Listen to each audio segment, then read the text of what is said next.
لله وكفى وسلام على عباده الذين اصطفى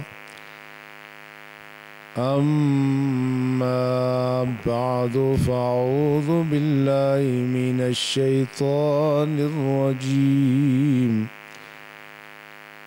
بسم الله الرحمن الرحيم محمد رسول الله والذين معه أشداء على الكفار رحماء بينهم آمنت بالله صدق الله مولانا العظيم قال الله تبارك وتعالى في شان حبيبه الكريم إن الله وملائكته يصلون على النبي يا أيها الذين آمنوا صلوا عليه وسلموا تسليما اللهم صل على سيدنا ومولانا محمد وعلى آله وأصحابه أجمعين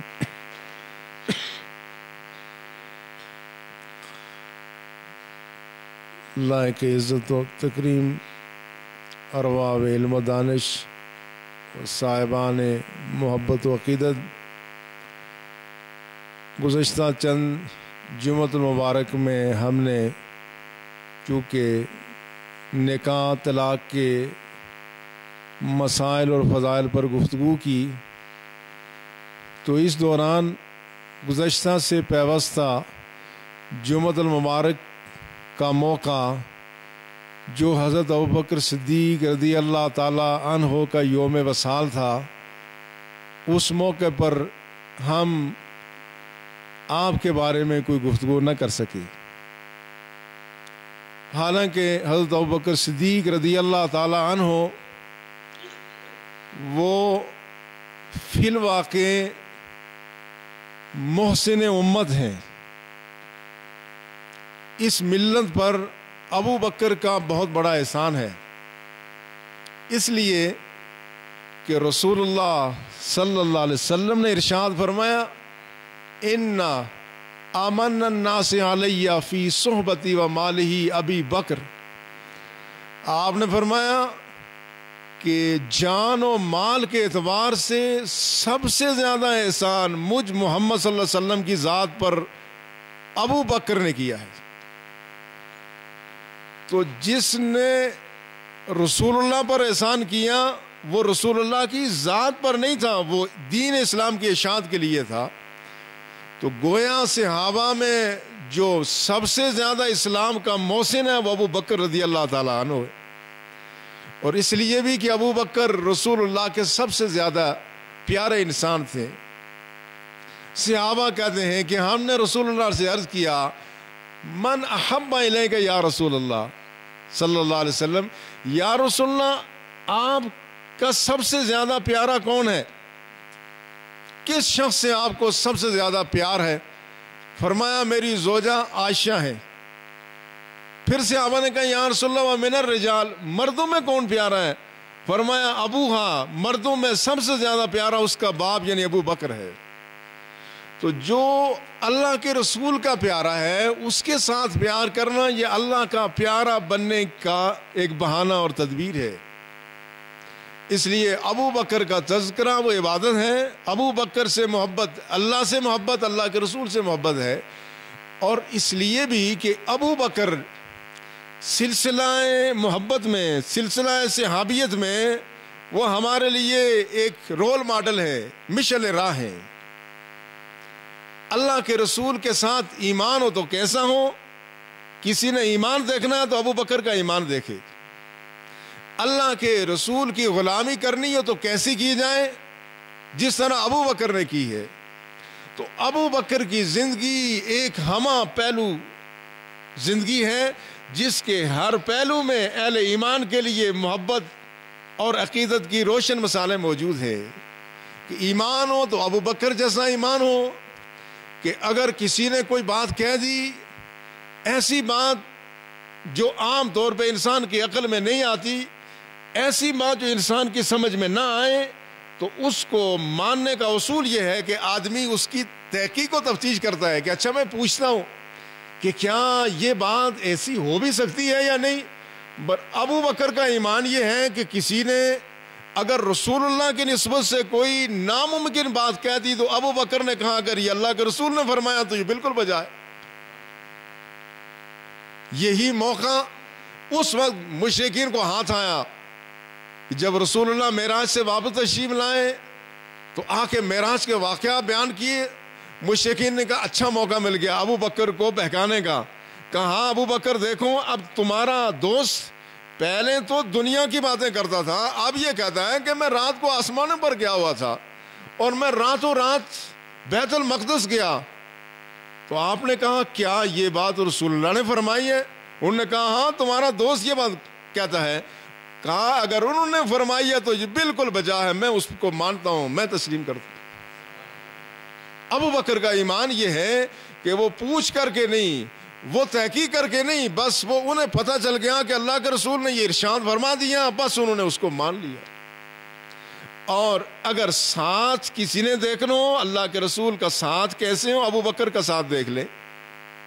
کسی نے ابو بکر کی دوستی دیکھنی ہے رسول اللہ کے ساتھ تو ابو بکر کی دوستی دیکھے تو پھر دوستی کی عظمت کا پتہ چلتا ہے۔ اگر کسی نے رسول اللہ کے ساتھ جان نثاری اور وفا کا عہد نبھانے کا انداز دیکھنا ہے، ابو بکر کو دیکھ لے۔ اور کسی نے اگر میدان کارزار میں جب بڑے بڑے جوانوں کے، بڑے بڑے جری اور بہادروں کے پاؤں اکھڑ گئے، رسول اللہ پر صاحبان بنتے اور تیر اپنے سینے میں کھاتے ہوئے دیکھنا، ابو بکر کو دیکھ لے۔ یہ ابو بکر کی زندگی کے بے شمار پہلو ہیں۔ اور کسی نے تاریخ انسانیت کا سب سے بڑا عالم دیکھنا ہو، ابو بکر کو دیکھ لے کہ قرآن فہمی کیا چیز ہے اور رسول اللہ صلی اللہ علیہ وسلم کے ارشادات کو سمجھنا اور اس کے مفاہیم کا اطلاع پانا، اس کی گہرائی میں اترنا، یہ کسی نے دیکھنا ابو بکر کو دیکھ لے۔ صحابہ کے مجمع میں رسول اللہ صلی اللہ علیہ وسلم نے ارشاد فرمایا خیر اللہ عبدن، اللہ نے ایک بندے کو اختیار دے دیا کہ چاہے تو وہ دنیا میں رہے اور چاہے تو اللہ کے پاس چلے جائے۔ اب یہ سارے صحابہ موجود ہیں، اکابر صحابہ موجود ہیں، سارے اس پہ خاموش ہیں، مگر ایک شخص ایسے جو مسلسل رونا شروع ہو گئے، ان کے آنسو نہیں تھم رہے ہیں۔ صحابہ کہتے ہیں ماذ ھذا شیخ، اس شیخ کو کیا ہو گیا؟ اب رسول اللہ نے ایسی بات ہی کون سی فرمائی؟ آپ نے تو یہ فرمایا کہ اللہ نے ایک بندے کو اختیار دیا ہے کہ وہ چاہے تو دنیا میں رہے اور چاہے تو اللہ کا قرب حاصل کرے، آخرت میں چلے جائے۔ تو اس بندے نے اللہ کے پاس جانا پسند کر لیا۔ ابو بکر کو پوچھ رہے ہیں تم کیوں روتے ہو؟ کہا تمہیں پتہ نہیں یہ رسول اللہ نے جو بات فرمائی اس کا معنی کیا ہے؟ فرمایا بندوں میں سے کس بندے کو اللہ اختیار دے سکتا ہے؟ کوئی چاہے تو دنیا میں رہے اور چاہے تو آخرت کو اختیار کر لے۔ یہ تو اللہ کے رسول اشارہ فرما رہے ہیں کہ اللہ کے رسول ہم سے جدا ہونے والے۔ یہ ابو بکر کی وہ حالات اور رسول اللہ کے ارشادات کی گہرائی کو جانچنا، ابو بکر کو دیکھ لے۔ اور کسی نے دنیا کا عظیم مدبر دیکھنا، ابو بکر کے روپ میں دیکھ لے۔ ان سے بڑا سیاستدان کوئی روئے زمین پر انبیاء کے بعد ان سے بڑا انسان کوئی پیدا نہیں ہوا۔ ان کی زندگی کے بے شمار ایسے پہلو ہیں کہ جس میں ہمارے لیے روشنی روشنی ہے۔ یہ جہاں باقی سارے صحابہ کی فہم، فراست، عقل، بصیرت جواب دے دیتی ہے، وہاں ابو بکر کھڑے ہو جاتے۔ ان کی بصیرت اور حکمت، ان کی سیاست اتنی اعلیٰ درجے اور اس پائے کی ہے کہ اس کا تصور نہیں کیا جا سکتا۔ اس لیے ابو بکر کی زندگی کے ایک ایک پہلو کا تذکرہ وہ ایمان کو جلا بخشنے کا ذریعہ ہے۔ ابو بکر کی پوری زندگی وہ اسلام کی خدمت میں وقف ہوئی، اور ابو بکر وہ ذات ہیں کہ جن کے بارے میں ملت کا اجماع ہے کہ